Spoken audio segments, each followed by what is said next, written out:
Para a leitura do currículo, doutor Murilo, passa a palavra à juíza do trabalho, Lígia. Bom dia novamente. Vamos iniciar a segunda etapa do painel com a explanação de doutor Murilo, nosso querido colega. E eu peço licença para ler o currículo. Juiz do trabalho na Bahia, professor associado da UFBA em Direito e Processo do Trabalho, graduado, especialista e mestre em Direito pela UFBA e doutor pelo FPR, além de especialização em Relações Laborais pela Universidade de Castilha-La Mancha, na Espanha. Estágio pós-doutoral na UFRJ, pesquisador na área de Direito do Trabalho, atuando principalmente nos seguintes temas: dependência econômica, subordinação jurídica e execução trabalhista. Integrante do grupo de pesquisa Transformações do Trabalho, Democracia e Proteção Social, filiado à Rede Nacional de Pesquisas e Estudos em Direito do Trabalho da Seguridade Social. Editor-gerente da revista eletrônica do TRT5 e revisor das revistas jurídicas. Professor de cursos de especialização em Direito e Processo do Trabalho de escolas judiciais trabalhistas. Professor do programa e pós-graduação em Direito do PPGD UFBA para o biênio 2021-2022. Autor de artigos jurídicos e dos livros Repensando o Princípio da Proteção na Contemporaneidade, publicado pela LTR em 2009, e Relação de Emprego, Dependência Econômica e Subordinação Jurídica, revisitando conceitos, pela Juruá, em 2019. E eu ainda acrescentaria, doutora Carolina já tinha citado, esse livro em coautoria com o doutor Rodrigo Carelli, As Plataformas Digitais e o Direito do Trabalho, que é uma excelente obra acerca do tema. Doutor Murilo, muito com a palavra. Bom dia, minhas colegas, meus colegas. Obrigado, Lígia, pela apresentação. Queria agradecer à Escola Judicial pela oportunidade de estar apresentando aqui algumas reflexões sobre o tema de plataformas digitais. Vou tentar ser rápido, ser um pouco mais objetivo, mas a proposta que a gente tem é a seguinte. Em primeiro lugar, quem quiser baixar essa apresentação pode usar o QR Code e já fazer o download dos 61 slides, que eu prometo tentar pular alguns para poder caber no tempo, tá bom? Então, a proposta da apresentação é discutir o que são plataformas digitais, perquirir concretamente como se dá o modelo de trabalho na Uber e na iFood, e, a partir disso, fazer uma amostragem, um panorama das decisões do TST e do TRT5 sobre isso, e a parte mais importante, que é discutir os principais argumentos de improcedência e de procedência da ação. Tá bom? Quem quiser depois me pede, eu posso mandar esse PDF, mas usando o QR Code você pode baixar essa apresentação, usando aquela academia que é uma plataforma acadêmica de divulgação de textos. Tá bom? Bom, a perspectiva que eu vou fazer aqui é uma fala não na condição de magistrado.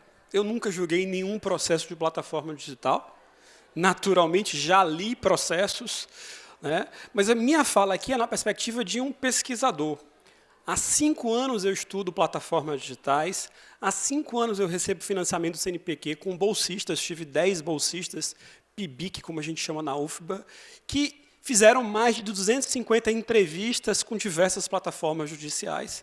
E, nesse período, então, um período de 5 anos de estudo, reflexão, escrita, tá bom? E também um momento que eu me afastei da jurisdição e agradeço publicamente ao tribunal, que no ano de 2020 fui para o Rio de Janeiro com a professora Sayonara e o professor Rodrigo Carelli fazer um pós-doutorado, um estágio pós-doutoral. Então, produzi alguns textos, alguns livros, enfim. Mas a proposta de hoje é fazer uma discussão, pôr em evidência questões fáticas, né? Questões fáticas, e retomar a discussão pragmática sobre o que é subordinação jurídica e o argumento que eu sempre defendo, que é a ideia da dependência econômica. Porque, e posso antecipar, professora Carolina, que, em geral, temos muitas concordâncias. Talvez só na parte final, aí, alguns miúdos ali que a gente tem uma pequena divergência, tá certo? Bom, antes de passar para a apresentação, por questões técnicas, tive que fazer uma inversão, eu ia apresentar 3 vídeos rápidos, tá bom? Seriam no meio de cada plataforma, mas por questões técnicas eu tenho que apresentar os 3 de uma vez. é o tempo dos colegas irem chegando. Porque penso que melhor do que eu apresentar a plataforma, é muito melhor que a própria plataforma digital se apresente para que a gente verifique qual atividade exercida, porque essa é a principal pergunta. O que faz a plataforma digital? Essa é a principal pergunta, a pergunta-chave para esse debate. Então, vamos ouvir um pouco plataformas muito diversas, tá certo? Então, por favor, a gente vai conhecer a Get Ninjas. Alguém aqui conhece a Get Ninjas? Então, vamos compreender a proposta da Get Ninjas. Por favor. Se você sabe fazer algo muito bem, então seu lugar é aqui no Get Ninjas. Mas o que é o Get Ninjas? Somos um aplicativo criado para conectar diretamente você aos clientes de todo o país. Mais do que um simples canal de anúncio de serviços, o Get Ninjas funciona como um canal de oportunidades. E o melhor, com você, profissional ninja, sempre no comando do seu negócio. Quer ver como funciona na prática? Tudo começa com alguém fazendo um pedido de serviço que precisa contratar. Na sequência, a gente direciona esse pedido para prestadores de serviço como você. Se interessou pelo serviço? Então é nesse momento que você utiliza as moedas que você comprou para liberar o contato do cliente e mandar o seu orçamento. E aqui vale reforçar que é a sua proposta mesmo. A gente não interfere no valor do seu serviço. Além disso, no Get Ninjas não tem taxa de cadastro, mensalidade e muito menos cobrança de qualquer tipo de comissão. Se o seu orçamento for aprovado, 100% do valor do serviço fica com você. Tá esperando o quê para conquistar mais clientes? Venha fazer parte do maior aplicativo de serviços da América Latina. Get Ninjas. A gente conecta quem precisa com quem sabe fazer. Vamos então para o segundo vídeo. A Get Ninjas tem mais cadastrados do que a própria Uber, viu? Tem 1.400.000 profissionais cadastrados. Se você quer vender online, seu negócio precisa se destacar. Vá para o Wix. Vamos ouvir agora o vereador Uber, o Marlon, de São Paulo, fazendo um comentário entre a Uber e a InDriver. Sendo que, ao contrário da Uber e 99, que elas têm característica de transporte, né, eles disseram que a InDriver tem a característica de aplicativo, de uma plataforma mesmo. Isso porque a InDriver simplesmente não exige taxa de cancelamento, não exige taxa de aceitação. Dizendo que, ao contrário, disseram estamos no processo de regulamentação. Estamos alterando nossos sistemas para ser de acordo com a Prefeitura de São Paulo. E muito em breve vai estar tudo certinho. Então, aí um ponto para a InDriver. A InDriver também se defendeu dizendo que, ao contrário da Uber e 99, que elas têm característica de transporte, né, eles disseram que a InDriver tem a característica de aplicativo, de uma plataforma mesmo. Isso porque a InDriver simplesmente não exige taxa de cancelamento, não exige taxa de aceitação. Ela disse também que nem coloca valores, não estipula um valor de corrida, de quilômetro, de minuto para pagar para o motorista, que faz tudo parte de uma negociação entre passageiro e entre motorista. Eu peguei um pouquinho no pé deles questionando ali o porquê que um passageiro consegue ainda ofertar um preço mais baixo do que o real, né? Eu já vi corrida de São Paulo para Santos por R$20. Tipo, isso é um absurdo. Isso não deveria nem tocar ali na tela do motorista. Mas de qualquer forma, se o motorista não aceitar aquilo, não causa nenhum problema para ele. Esse passageiro vai ficar sem motorista, simples assim. Então, no quesito abusos, né, que é Uber e 99 cometem muito, simplesmente colocando uma tarifa baixa, colocando exigências de taxas, de cancelamento, de aceitação, dando ouvidos apenas para passageiros, sem querer ouvir o motorista, na InDriver isso não tem. E aí realmente eu vou ter que concordar que com isso coloca ela realmente como uma empresa de aplicativo. Já a Uber e 99 se tentam dizer que elas são aplicativo, mas eles são sobre transporte. Afinal, eles fazem muitas exigências para os motoristas. Por exemplo, o Uber e 99 cobram taxas de corridas de 40%, 50%, 60% que eu já vi. A InDriver é sempre fixo de 9,5%. Não interessa se você vai negociar um valor melhor pela corrida, você vai acabar pagando 9,5%. Eu também questionei a InDriver se ela sempre só vai aceitar dinheiro, Pix ou cartão de crédito dentro do carro, ou se ela... Naturalmente, ouçam essa fala com dúvida e reticências, porque esse é o sindicalista da Uber, né, dos trabalhadores. Vamos ouvir agora como o iFood organiza seus entregadores, pela própria iFood. Nesse vídeo, vamos abrir a cozinha. Você sabe como funciona o iFood para os entregadores? Nesse vídeo, vamos abrir a cozinha e te explicar tudo. Antes de mais nada, você sabia que 70% dos pedidos feitos via iFood são entregues pelo próprio restaurante? Ou seja, a menor parte das entregas é feita pelos entregadores parceiros da plataforma. O iFood tem 2 tipos de parceria com entregadores. Em uma, eles são chamados de nuvem, e na outra, de OL. Os entregadores nuvem são independentes, escolhem dia, horário e onde querem ficar disponíveis para entregar. Já os OL são administrados por um operador logístico, que são empresas contratadas pelo iFood para garantir que sempre tenha entregadores disponíveis. Cerca de 90% dos entregadores que utilizam o aplicativo iFood para fazer entregas são independentes, ou seja, nuvem. Eles não são exclusivos e podem trabalhar para quantos apps quiserem. É por isso que mesmo o iFood distribuindo mais de 150 mil bags por ano, às vezes o entregador faz uma entrega pelo iFood usando a bag de outros apps. Eles também são livres para trabalhar com o material que quiserem. Agora, uma curiosidade bem legal. Sabia que 9 em cada 10 entregadores valorizam ter flexibilidade de horário e liberdade para compor a sua renda? E 68% dos entregadores parceiros recomendariam a nossa plataforma para os amigos. Ou seja, a maioria dos entregadores aprova o iFood. Quer saber mais? Então acesse o site institucional do iFood, o Abrindo a Cozinha. Obrigado. Esses 3 vídeos exibidos fora da ordem, por questões técnicas da apresentação, dão a clara evidência de que as plataformas digitais são muito diferentes e muito diversas, e que, portanto, é difícil estabelecer juízos a priori, e que, portanto, a gente precisa se deparar e examinar cada caso concreto. Bom, voltando para a apresentação, fazer a parte um pouquinho mais rápido, mas uma parte inicial, o único conceito para poder dar referência de afirmar que plataforma digital corresponde a quem quiser baixar os slides, teve um QR Code para não precisar tirar foto, enfim, eu posso passar depois. Se você puder voltar o QR Code, seria interessante, tá bom? Então, o que é uma plataforma digital? É um ambiente, uma infraestrutura, ou melhor, um ecossistema, porque ele está em constante modificação pela interação dos seus usuários e participantes, que tem como objetivo básico promover a conexão, o encontro, o elo entre grupos com interesses contrapostos.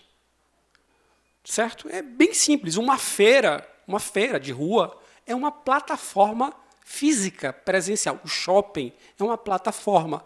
Lá é um espaço onde um grupo de compradores encontra um grupo de vendedores. E é digital por quê? Porque esse espaço não é mais presencial, territorial. Esse espaço agora é um espaço organizado por um modelo tecnológico chamado datificado, enfim, baseado na Big Data e em processos organizados, programados por algoritmos. É basicamente isso, tá bom?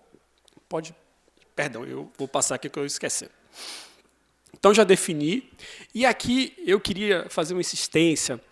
Eu sou um pouquinho chatinho com as nomenclaturas, ou seja, foi essa a lição que eu aprendi do meu professor, do nosso professor Lígia, né, Rodrigues Pinto. Então, o professor Rodrigues Pinto sempre fala, cuidado com as designações, porque as designações têm que representar a essência do que é. Então, me parece totalmente inapropriado usar a expressão trabalho por aplicativo. Motorista de aplicativo, porque há um erro aí de metonímia. Aplicativo é apenas uma janela de comunicação, é apenas um mensageiro.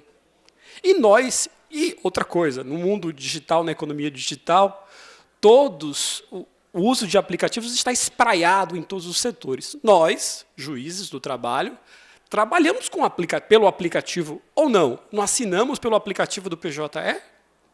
Somos juízes de aplicativo? Me parece que não, porque o nosso PJE também é uma plataforma digital, só que é de trabalho, de processo, enfim. Então, me parece um equívoco gigantesco, porque dá uma certa neutralidade ao aplicativo. O aplicativo é uma programação, um programa reduzido para celular, verificado com o GPS em tempo real, que faz a ponte de comunicação. Mas o aplicativo cumpre uma programação, segue uma arquitetura, observa traços de um código-fonte. Se toca e se não toca, ele só toca nos critérios previamente programados, como qualquer técnica, como qualquer tecnologia. Então, quando a gente só enxerga o aplicativo, a gente está achando que é uma coisa neutra, objetiva, automática. Mais ou menos. Tem um propósito, um objetivo. Então, me parece que a expressão melhor, e por isso que eu não uso a expressão uberização, porque a Uber é só um modelo, e muito diferente da GetNinjas, e muito diferente da InDriver. Então, cada coisa no seu lugar, digamos assim. Então, eu prefiro usar a plataforma digital, porque me parece uma designação muito mais adequada. Mas, sobretudo, eu queria dizer que, por detrás da plataforma, há uma empresa com interesse, com um propósito econômico.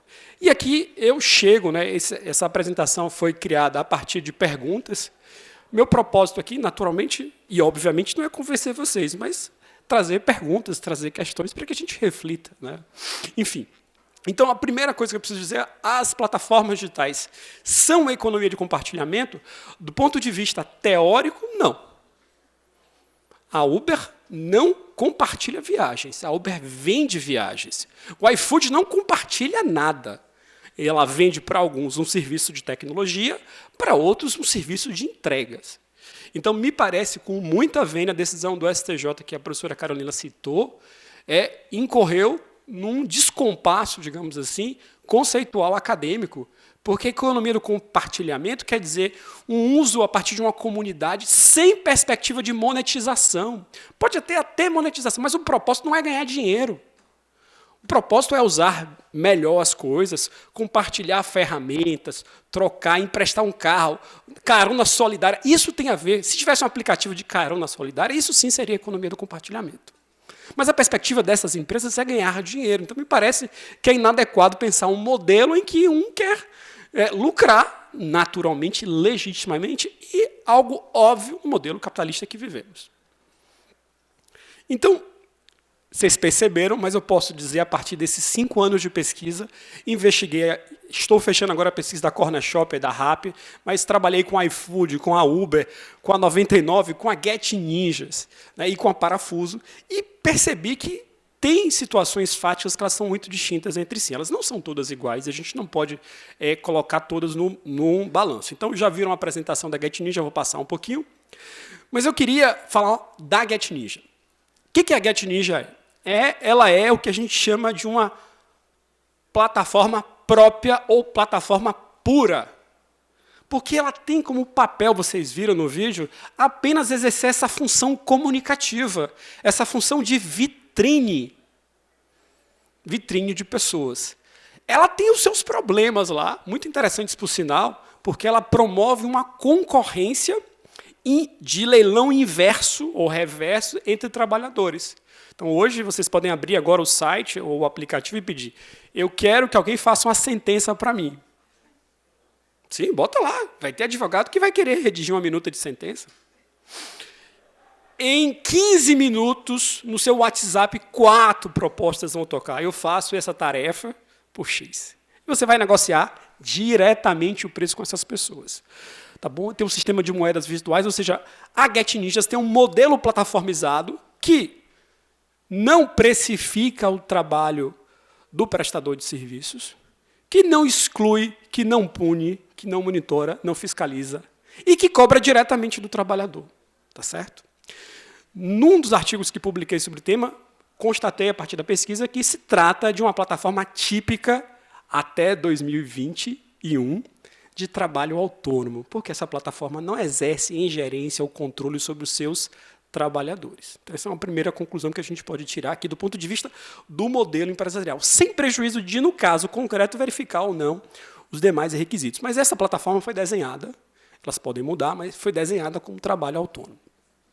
Bom, para tentar explicar um pouco mais, a professora Carolina citou uma classificação, para tentar explicar um pouco mais essa diversidade de plataformas que envolvem desde a sua forma de organizar como um serviço prestado, justamente nesse período que eu fiz meu estágio pós-doutoral, com a desembargadora, né, professora e desembargadora Sayonara Grillo, e com o procurador Rodrigo Carelli, nós discutimos bastante isso no ano 2020, lá no Rio, e tentamos apresentar uma classificação bem simples, e uma classificação para fins trabalhistas.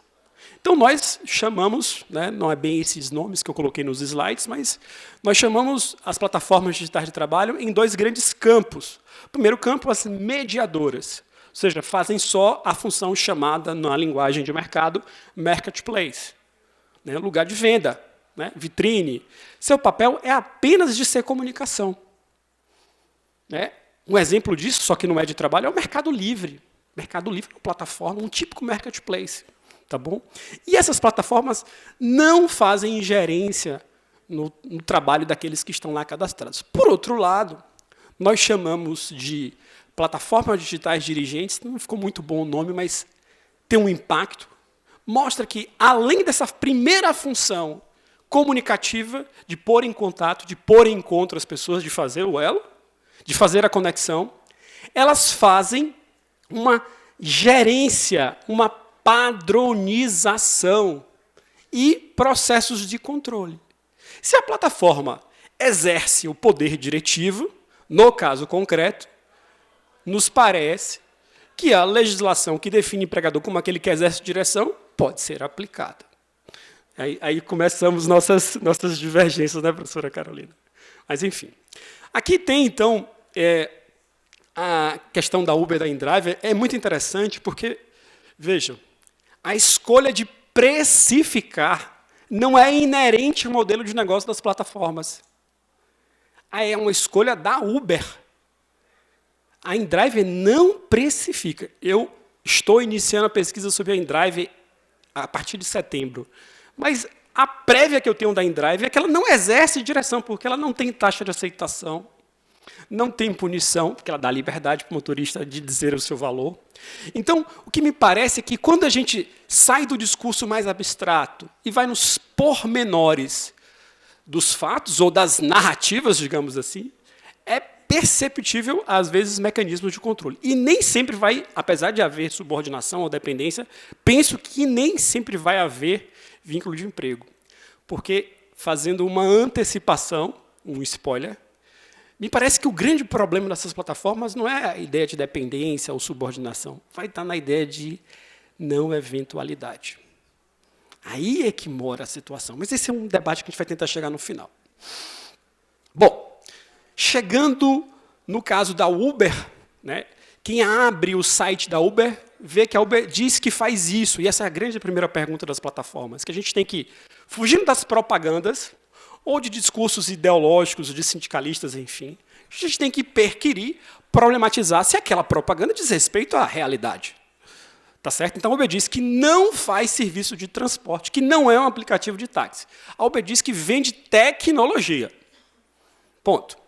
E aí eu queria só, para uma curiosidade, não sei se os colegas sabem, a Uber foi inspirada, segundo seus criadores, numa passagem do filme de James Bond, que era esta. Ele falou, que legal se a gente pudesse pedir um carro, né, um táxi via. E o primeiro nome da Uber, registrado nos Estados Unidos, foi Uber Cab. E os senhores e as senhoras sabem muito bem o que significa cab. Mas, enfim, os nomes têm o sentido que a gente dá. Sendo pragmático e indo para o coração ou para o cérebro da Uber, a pergunta que a gente tem que fazer é, qual é o papel do algoritmo na Uber? Ele é um papel estratégico e central nesse modelo empresarial. Por quê? Ele tem o papel de distribuir as viagens entre os motoristas. E os motoristas se perguntam, mas qual é o critério que foi colocado lá na instrução do algoritmo? Qual foi o critério programado?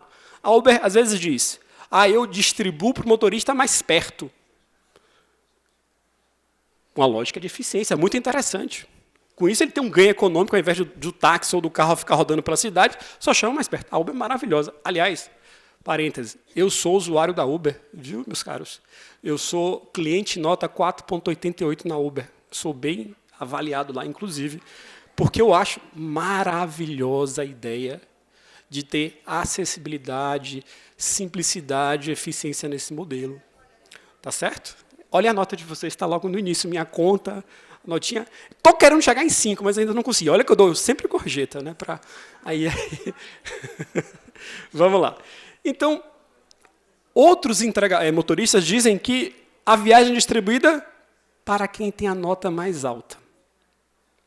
Outros dizem que é muito estranho que, pela manhã, a Uber manda uma mensagem, mesmo você estando offline, dizendo assim, hoje é dia de promoção.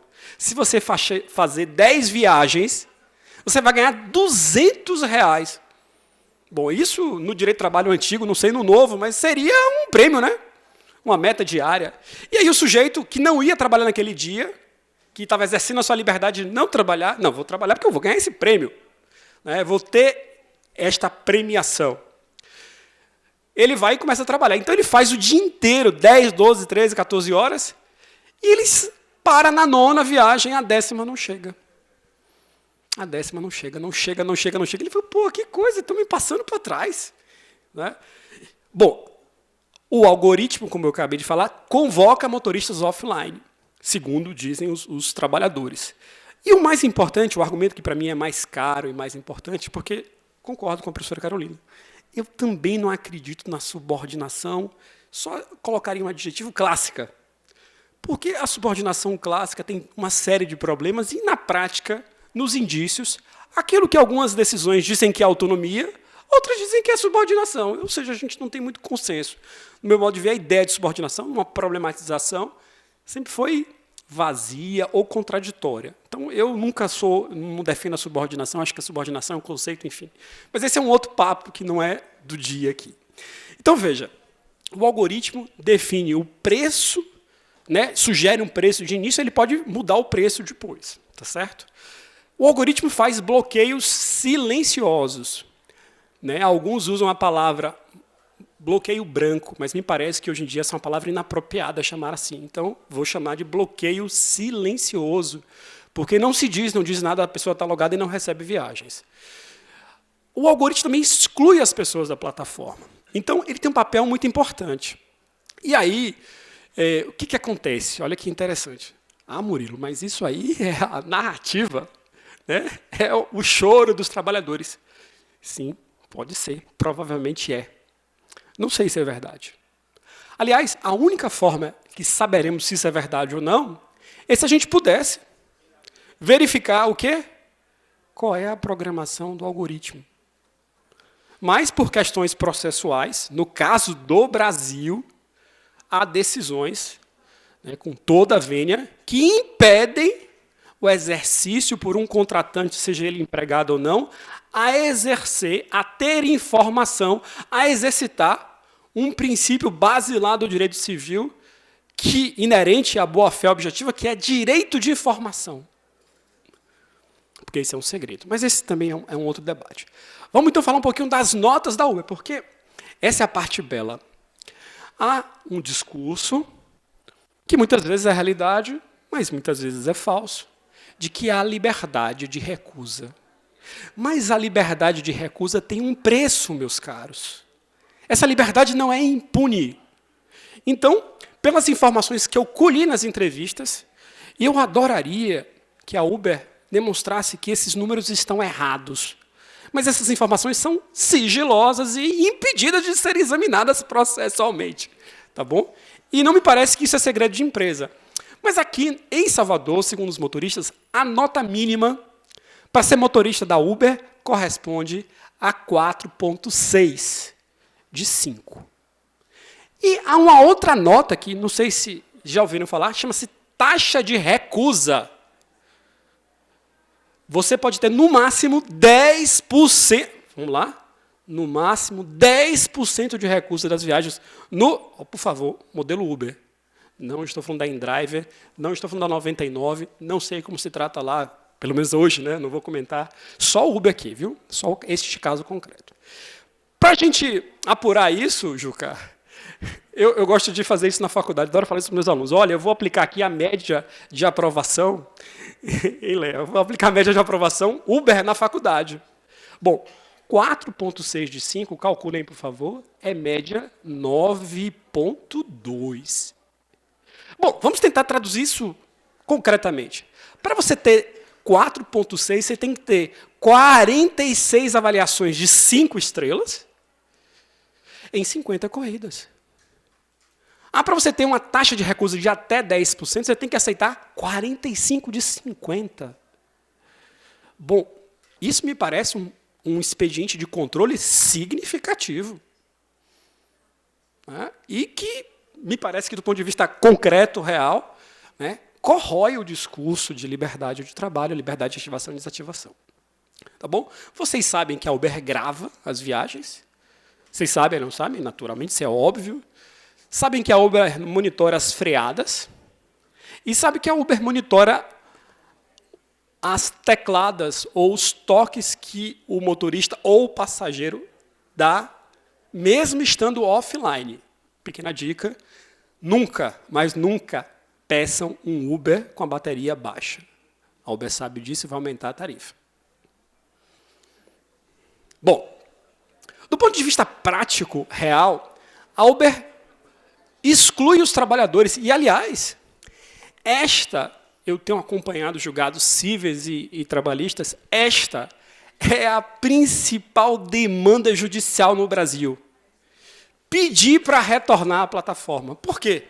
Porque o sujeito, às vezes, ele comprou um carro financiado, estava contando com aquilo, e ele quer trabalhar. E, como a professora Carolina falou, é despicendo, é desnecessário rebater esse argumento muito pueril, dizer que aquilo é empresa, que aquilo é empreendedor, né? Enfim.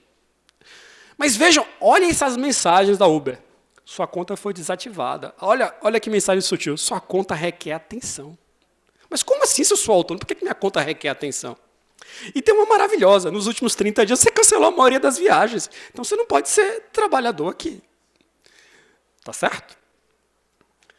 E o mais belo, a coisa mais engenhosa, professora Carolina. A senhora falou da precificação, eu gostei. Eu falei, poxa, acho que ela já estava antevendo. É o modelo de precificação. Essa é a grande genialidade, para mim, pelo menos, né, da Uber. Porque a tarifa dinâmica aqui é um print de uma tarifa dinâmica no celular de um motorista. O que significa a tarifa dinâmica? Tem um livro muito legal, um livro não jurídico, como é que é, do Brad Stone, eu não esqueci o nome, mas que ele conta a história da Uber e da Airbnb. E esse experimento de Nova York foi muito importante para o modelo de negócio deles. Então, o que faz a tarifa dinâmica? É um instrumento de gestão da multidão de trabalhadores, de realocar as pessoas. Esse print é de Curitiba, tá bom? Mas se fosse aqui em Salvador, se vocês conhecem, por exemplo, a tarifa dinâmica no print está em Batel. Batel seria a nossa Vitória, a nossa Graça, enfim. Então, um bairro chique lá de Curitiba e tal. O print está lá, 2,6. O que você faz? Você é livre. Só que você está sendo premiado, concordam? Se você for para lá. Olha que sutileza, que beleza. Você é livre para não postar nada no Facebook, mas você posta. Né? Há uma série de estímulos. Eu acho que Giovanni está aqui, que Giovanni é um grande filósofo. Né? Cadê Giovanni? Eu só queria dizer, Giovanni, as plataformas trouxeram, pequena nota de rodapé aqui nessa fala, do ponto de vista filosófico, trouxeram para um modelo organizacional a filosofia do utilitarismo.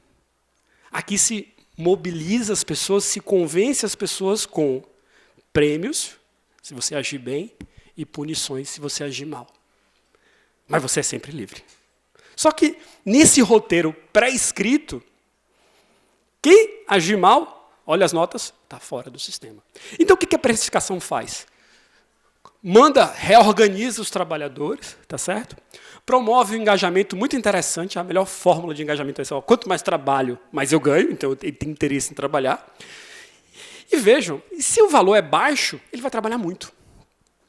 Só que, do ponto de vista econômico, precificar de forma unilateral, mutável a qualquer momento, significa dizer quanto é que a Uber vai ganhar e quanto é que o motorista vai ganhar. Isso, na economia política, chama-se assalariar.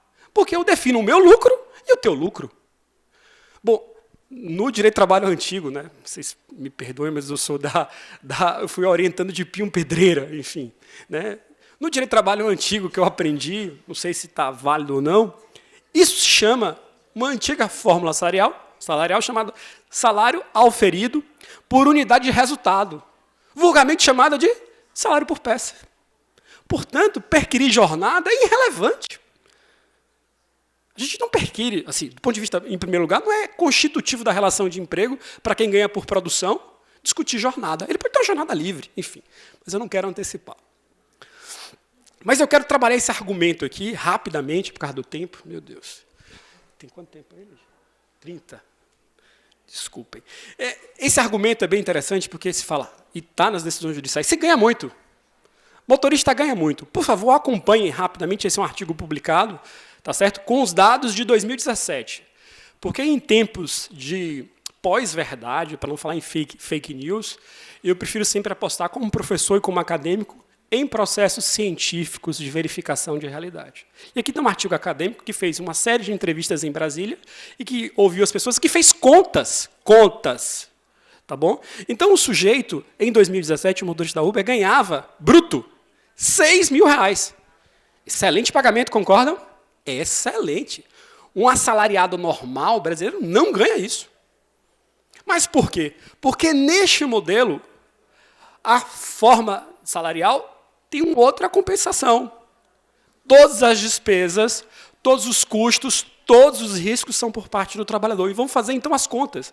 E aí começou a deduzir o quê? Combustível, manutenção, alimentação, internet.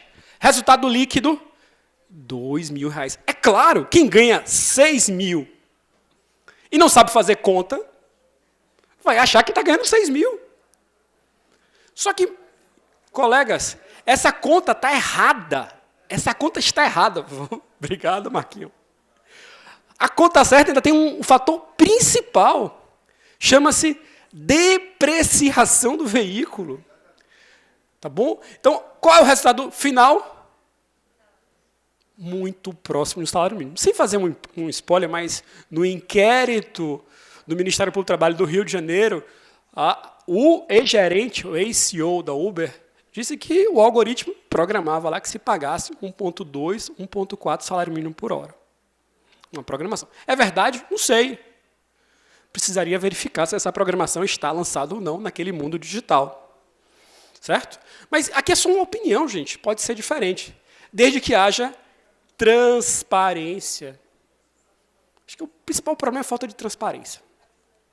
Bom, então, só para fazer esse arremate, né, a Uber é um modelo de transportes muito interessante, falei, eu sou usuário, enfim, mas que paga-se muito mal. Não à toa que uberização, do ponto de vista acadêmico, sobretudo no campo sociológico, virou sinônimo de quê?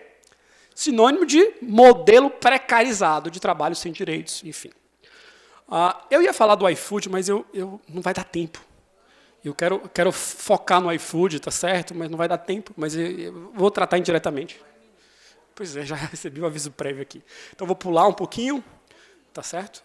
Eu só queria dizer o seguinte, que o iFood é muito interessante, mas muito interessante mesmo. Primeiro porque é uma empresa nacional, enfim, uma plataforma, um unicórnio, como eles chamam, né, que conseguiu vencer, que superou a barreira de startup e é a empresa mais valiosa do ponto de vista tecnológico do Brasil, tá bom? Só que o iFood, primeiro você tem dúvida sobre a atividade que ele faz. Para alguns restaurantes, o iFood é muito complexo. Não tem nada simples. O iFood tem muita variação fática do entregador. Então, o iFood tem 3 tipos de entregadores na real, na prática. Tem o nuvem, como vocês viram no vídeo, que seria o cara do tipo do tipo Uber. Naquele padrão Uber, totalmente livre, enfim e tal. E tem um segundo tipo que é assustador quando eu fui ver. Eu falei, não acredito que existe entregador do iFood com jornada fixa. Vocês já viram isso nos processos? O OL tem turno fixo de trabalho. E ele é, como diz na propaganda, olha a palavra, a iFood falou, nós temos 2 entregadores. Os independentes e o segundo, os administrados. Bom, está explícito, né? São pessoas que são... E por que são essas pessoas? Por que tem OL? Porque diferente da Uber, que tem um algoritmo maravilhoso, do ponto de vista tecnológico, a Uber consegue, pela sua programação com a tarifa dinâmica, a Uber consegue sempre manter gente ativa. O iFood não consegue. E o iFood não tem entregador. Então, o OL tem um papel estratégico naquele modelo econômico de ter sempre entregadores disponíveis para fazer as entregas. Então, ele tem que ter OL, tem que garantir o mínimo. E a nuvem vai e complementa a oscilação, a intermitência. Ainda tem o do restaurante, que às vezes tem empregado do restaurante que atende pelo iFood também, enfim. Mas aí eu vou passar um pouquinho, só dizer que o iFood é muito mais diverso. O iFood tem 3 modelos dentro do iFood, tá certo? Um pouquinho mais rápido agora. Então, vou citar, e aqui naturalmente não é nenhuma crítica aos colegas, enfim, das decisões que eu vou citar aqui, tá certo? Então, eu fiz um pequeno mapa, como a professora Carolina fez, assim, né? O que o TST já falou sobre Uber? Uber não é 99, para ser muito claro. Não é 99, não é log, não é rap, é Uber. Você joga lá no site, 50 Uber, 50 respostas. Faz a filtragem, recebe 7 decisões. Tem muitas sobre 99 já. E qual é o mapa hoje? A gente tem o quê? A gente tem 3 turmas do TST que já se pronunciaram sobre 4, perdão, sobre o caso Uber, 3 de improcedência e uma de procedência, perdão. Eu ia ler para vocês, mas vocês podem ver isso depois, eu vou trabalhar os argumentos, tá certo? Os slides estão disponíveis, enfim, vou pular. E aqui no TRT da Bahia, meus amigos criticaram, porque, não sei se perceberam, eu sou fã de tecnologia. Acho que a tecnologia é maravilhosa e que a gente precisa conhecê-la para poder usá-la bem. Então, eu tentei me inspirar, esses slides, num pouco de visual law. Aqui tem um pouco de visual law por detrás disso. Só que Júlio, Márcio e outros colegas disseram que esse não ficou bom, então eu tenho que explicar esse desenho, tá certo? Não ficou tão evidente, eu falhei nesse instrumento técnico. Então, assim, aqui nessa imagem não tem nenhuma direção, tá certo? É só para dizer que, de um lado, a gente tem, no caso da Uber, 3 acordos. Olha que engraçado. Não tem procedência transitada e julgado, tem acordo. Tem 4 processos conclusos para julgamento, 3 instrução inconclusos para julgamento, tem 4 improcedentes e tem 1 arquivamento. Tá certo? As informações que eu colhi. Com o tema vínculo de emprego na Uber. Tem outros temas, tá certo? Mas com esse tema só tem esses processos. E aqui está a lista dos processos, tá certo? Né? Enfim, o que tinha sentença que seria, aqui, ó, vou falar. Primeira sentença da Bahia, 2019, ele não está aqui, mas eu vou falar porque é um colega que não se importaria, Agenor. Agenor deu a primeira sentença sobre a Uber. O que a Agenor escreveu na sentença? O que a Uber oferece é o transporte, não é tecnologia. Tá certo? Quem não reconhecerá o vínculo, provavelmente vai dizer que o que a Uber vende é um serviço tecnológico. É uma aproximação tecnológica, então, portanto, não tem como dirigir o trabalho se ela só faz atividade técnica. Então, o que a Agenor escreveu? Olha, não posso considerar autônomo quem não decide o valor do seu serviço, precificação, pois é a empresa que faz todo o cálculo, quem é autônomo para chamar. Olha que engraçado, e a Uber era assim, não é mais. No caso da Uber, o motorista é chamado por uma pessoa desconhecida para ir para um lugar desconhecido por uma tarifa desconhecida. É um tiro no escuro. Não é? Então, assim, mas como é que eu posso ser autônomo se eu não sei de quase nada? Enfim, mas é uma questão de opinião. Então, a Agenor, olha que engraçado, a Agenor deferiu a maioria dos pedidos, negou horas extras, enfim. A obrigação principal foi o quê? Assinar a CTPS. Certo? Chegou no tribunal, o processo estava na lei da doutora Adna Guiar, foi feito um acordo antes do julgamento, um acordo de R$4.000, sem vínculo, enfim, quitação total, tá certo. Bom, o segundo caso é bem interessante, nosso colega está aqui, que é Danilo, né, que é um caso da Uber Eats. Eu sei que não é a nossa proposta, mas a Uber Eats é a fusão, digamos assim, da Uber fazendo entregas de comida. Então, Danilo fez uma decisão muito baseada nos termos de uso, para mostrar os termos de uso como elemento probatório da direção, enfim, da subordinação potencial, como Danilo defende, e apontou que a recusa não é impune. Esse processo ele sentenciou, e tem 2 meses que foi julgado, o doutor Tadeu julgou o processo, na turma, eu não sei qual é a turma de cabeça, enfim, foi julgado, foi revertida, né? Revertida e foi julgado improcedente, pois foi acolhida a tese de que havia autodeterminação do trabalhador. Bom, sobre o iFood, olha que coisa curiosa. O que a gente tem de iFood aqui no TRT da Bahia?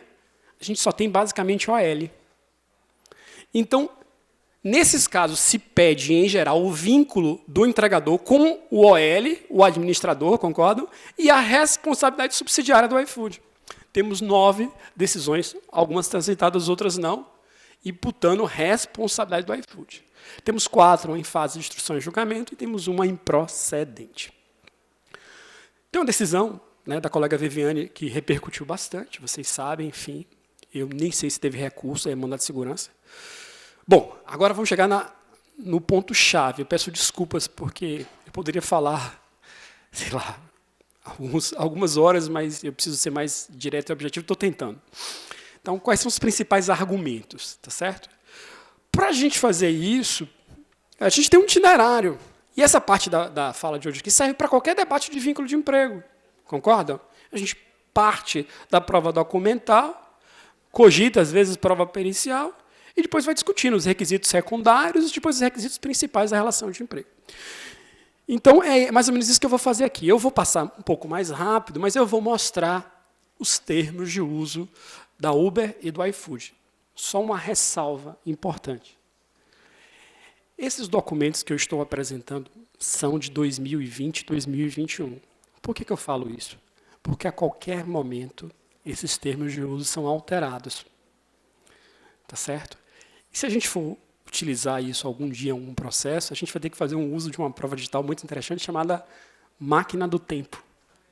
Na internet, né, Fabiano? A gente vai ter que usar a máquina do tempo. Não sei se os senhores sabem, as senhoras sabem o que é a máquina do tempo, que é um site na internet que recupera publicações na internet. Muito interessante isso, enfim. Então, vamos lá. Estou correndo, viu, gente? Então, primeira coisa, olha que modelo interessante de negócio. Não tem contrato. Eles não trabalham com contratualidade, nem de contrato de trabalhador autônomo. O que se tem lá é um ok num aplicativo ou num site com termos de uso. Então, só esse fenômeno, do ponto de vista jurídico, já é muito interessante para se discutir, né? Como se dá a regulação desse modelo de trabalho se a opção por essas plataformas é não fazer contrato. Não tem contrato de parceria, tá certo? Não tem contrato de prestação de serviço, só tem termos de uso. Então, abrindo o computador, por isso essa imagem do computador, o que a gente vê lá? Debate da pessoalidade. Tem pessoalidade? Bom, por que eu estou fazendo essa pergunta? Porque tem decisões. Eu tenho um banco de cerca de 110 decisões do Brasil e de fora do Brasil, que eu venho recolhendo nos últimos anos. Então, estou comentando, pode parecer óbvio, mas tem decisão que diz que não havia pessoalidade. Por quê? Porque mais de um motorista usava o mesmo carro. Mas o que eu quero mostrar aqui é que há um ID de um motorista. É o item 2.1 dos termos de uso. No caso do iFood, olha aqui, eu sou maravilhado com a tecnologia. Mas minha adoração pela tecnologia não, digamos assim, não me permite criticar ou questionar, porque eu aprendi como magistrado que o meu papel é duvidar. E investigar e ser pesquisador. Testar as informações, testar as propagandas. É só isso que a gente tem que fazer todos os dias. Então, vamos lá. No caso do iFood, olha que lindo. O iFood, mais do que o ID pessoal, sabe o que o iFood pede? Uma selfie. Olha que legal. Não tem maior exemplo concreto, um professor de Direito do Trabalho, dizer que o caráter personalíssimo da relação de emprego se dá pela selfie. Não é? Ou seja, uma atualização dos requisitos no mundo digital. Bom, está nos termos de uso expressamente que, se a pessoa não tiver a nota mínima, ela está fora do sistema. Tá certo? Nota mínima está declarada nos termos de uso da Uber. Assim como está, de forma mais sutil, até acho que os termos de uso do iFood são bem mais elaborados, enfim, são feitos por advogados trabalhistas, empresariais, naturalmente, também tem avaliação. Bom, onerosidade. Eu só queria chamar a atenção e rememorar o que eu falei antes. Olha o que está dito aqui. A Uber tem o direito de, a qualquer momento, mudar o preço da viagem. Não tem contratado lá. Não tem pacta sunt servanda.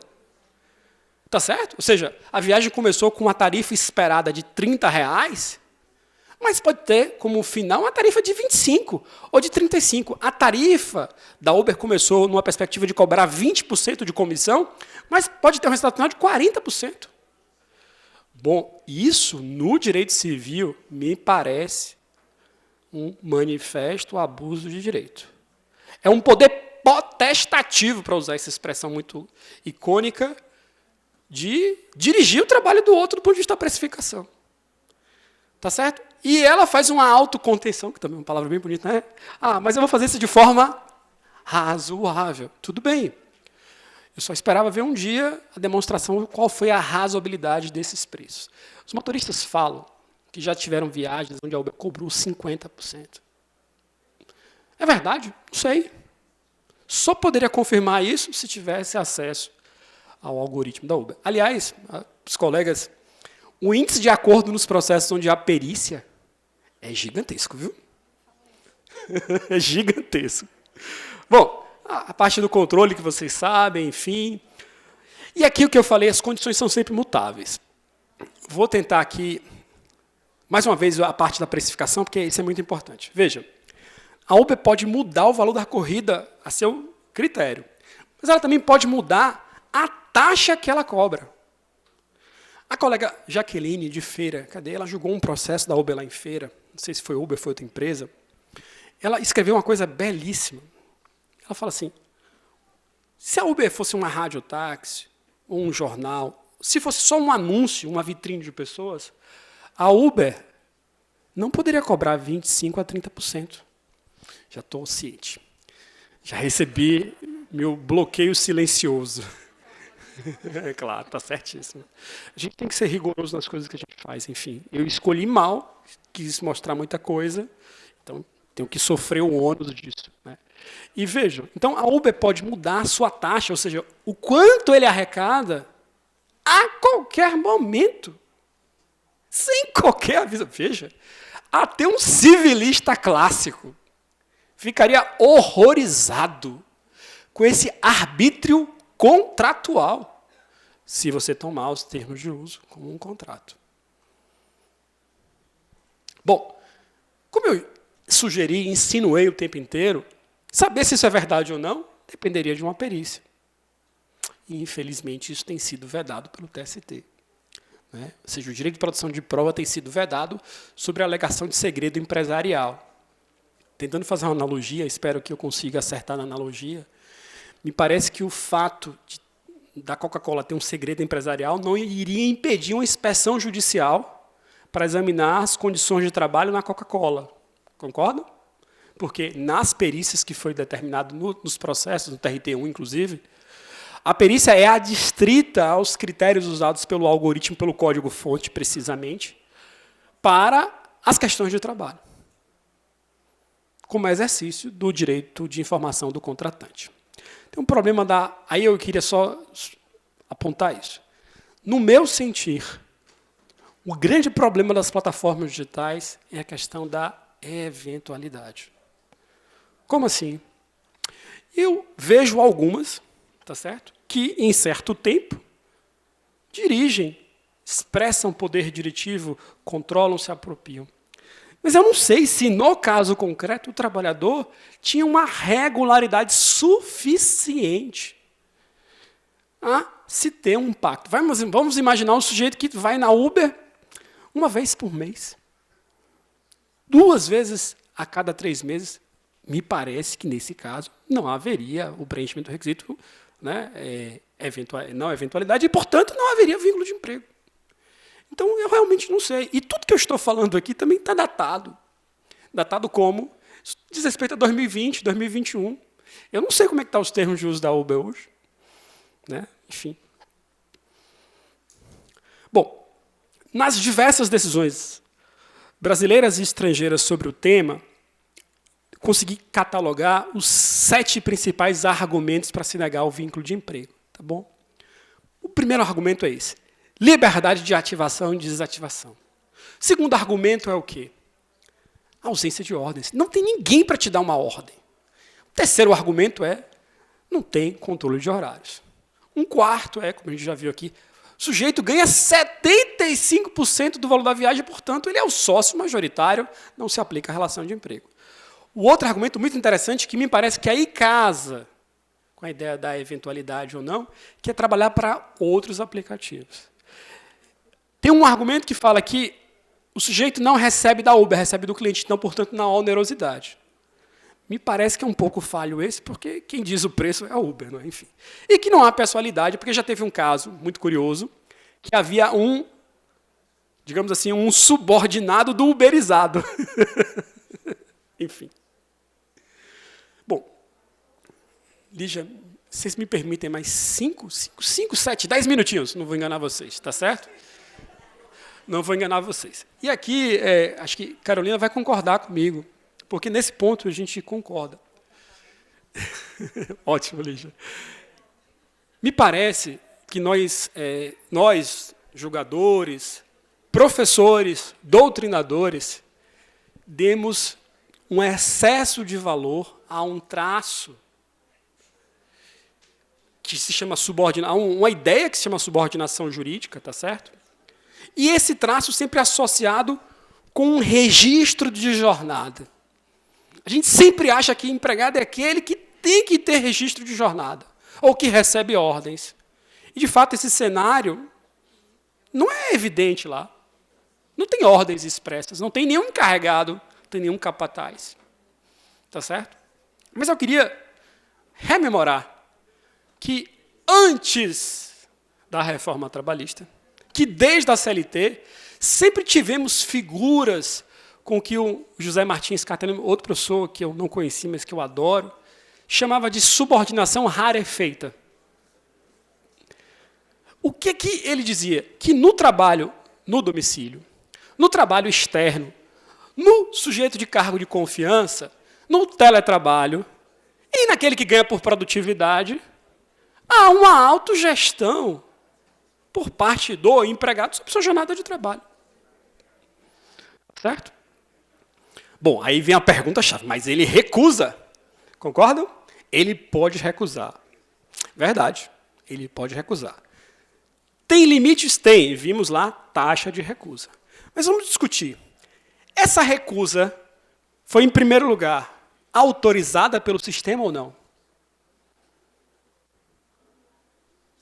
Foi. No caso, só para ilustrar, do OL, o OL do iFood, ele não pode recusar a chamada. Então, essa recusa, essa posse, essa faculdade, foi permitida por uma escolha de quem fez o modelo organizacional. Segundo, é tal como aquela situação da pessoalidade. Não sei se vocês lembram. O empregado tem que prestar serviços de forma pessoal, mas o empregador pode autorizar uma eventual substituição, não é isso? Então, o empregador autorizou. Mas, independente disso, esse argumento é um pouco frágil, digamos assim, queria dizer que, desde a reforma trabalhista, um outro empregado chamado intermitente pode expressamente recusar a chamada ao trabalho. E recusar uma viagem não seria uma concretização, inclusive em atenção, um caráter intermitente, ou seja, oscilante desse modelo? Vamos lá. E essa pergunta também que é chave. Bom, mas ele trabalha para várias plataformas. Trabalha em todas. Tem um pouquinho de ressalva. Não é possível que ele trabalhe em todas simultaneamente. Ele pode estar cadastrado em diversas, pode estar logado em diversas, mas quando ele aceita a chamada, a demanda, nesses dois casos, não é a GetNinjas, por favor, ele faz um trabalho que não é nem digital, é um offline. O trabalho de um entregador, de um motorista, é presencial físico. Só pode fazer um só. E a gente sabe, conforme a lição do professor Rodrigues Pinto, que exclusividade nunca foi requisito da relação de emprego. Então, insisto de novo, esta multiplicidade de tomadores é uma escolha de quem? Da plataforma. Por quê? Porque no caso do OL, da iFood, ele não pode estar logado em outra. Bom, estou quase fechando, né? Então, já falei isso tudo, né, que, no meu modo de ver, a dependência. Eu sei que os colegas não gostam dessa expressão, mas convênia é a lei. Subordinação jurídica é uma invenção doutrinária que não existia na lei até 2011. A lei fala trabalho... Esse trabalho é dependente? Eu gostei que o primeiro slide da professora Carmen botou lá, dependência econômica, aí me tocou muito. Eu falei, é dependente? Me parece que é dependente economicamente e tecnologicamente. Mas, enfim, o tempo está curto, vou passar. E aqui os artigos todos da CLT que me parecem que comportam essa relação. Quais são os artigos? O artigo 3º, o artigo 6º da subordinação telemática. E, sobretudo, o que eu tento, meu argumento, o salário por peça, do artigo 78 da CLT. E aí o intermitente também, enfim. Mas aí, como a professora falou, mas deveria...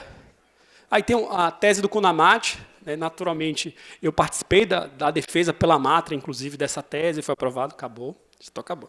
Tem a tese que tenta explicar isso, enfim. Está certíssima. A precificação, o argumento que eu defendo é esse aqui. Então, assim, quando a plataforma decide precificar, ela está assalariando. GetNinjas não precifica. InDriver não precifica. Então, precificar não é inerente a todas as plataformas, é uma escolha da plataforma. Bom, mas vem essa pergunta, mas Murilo é diferente, tem que ter uma lei. E, de fato, nas pesquisas, nas mais de 200 entrevistas, sempre tem 2 perguntas finais. Posso compartilhar com vocês depois, se quiserem. Primeira pergunta, né, nos últimos 2 anos eu fiz essa pergunta. Você se considera controlado pela plataforma? 70% diz que sim, eu considero controlado. Próxima pergunta. Você se considera empregado da plataforma? 70% diz que não, não me considero empregado. Porque eles adoram ter esta flexibilidade parcial ou não da gestão de jornada. Eles adoram receber por semana. Isso é muito importante para a dinâmica deles, e a CLT não paga por semana em geral, como direito subjetivo do trabalhador. Então, muitos falam que tinha que ter uma lei, tá bom? Uma lei para quê? Para garantir uma flexibilidade e uma liberdade nos horários. Tá certo? Outros dizem que tinha uma lei para definir esse pagamento pela viagem. E outros dizem que tinha que ter uma lei própria para definir o quê? O tempo de espera. E aqui, só uma explicação. O tempo de espera não é o tempo que ele está offline.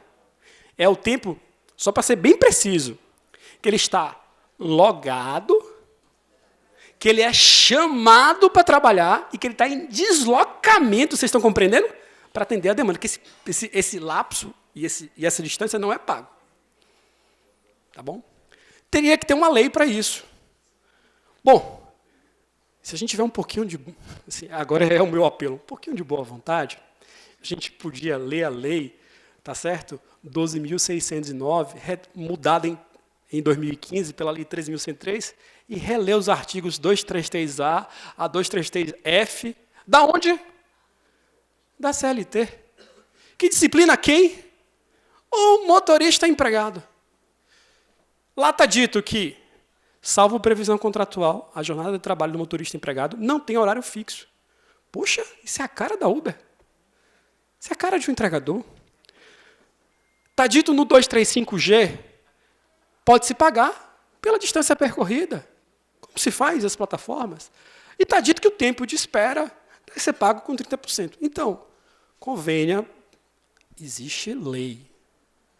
O que falta é uma vontade política de aplicar a lei ou discutir a pertinência ou não dessa lei. Então, concluindo, né, e eu quero deixar isso muito claro, assim, na condição de magistrado, penso que a gente tem que fazer sempre isso, em qualquer processo. Exercer a escuta ativa, estar disponível a ser convencido. Né? Eu espero, não sei se eu devo contar isso ou não, mas ontem eu recebi uma conclusão de um processo de plataforma digital. Tá certo? Mas eu estou disposto a ouvir, ler tudo com atenção, estou aberto a ser convencido, porque esse é o nosso papel. A gente não pode se fechar com o nosso prejuízo, é isso, é aquilo, ponto final, não é ou é. A gente tem que dizer, vamos ver. Vamos verificar. Vamos entender as provas que são produzidas, vamos entender a capacidade de produzir essas provas. Tá bom? Então, nessa parte geral, eu poderia dizer o seguinte, olha, concluir.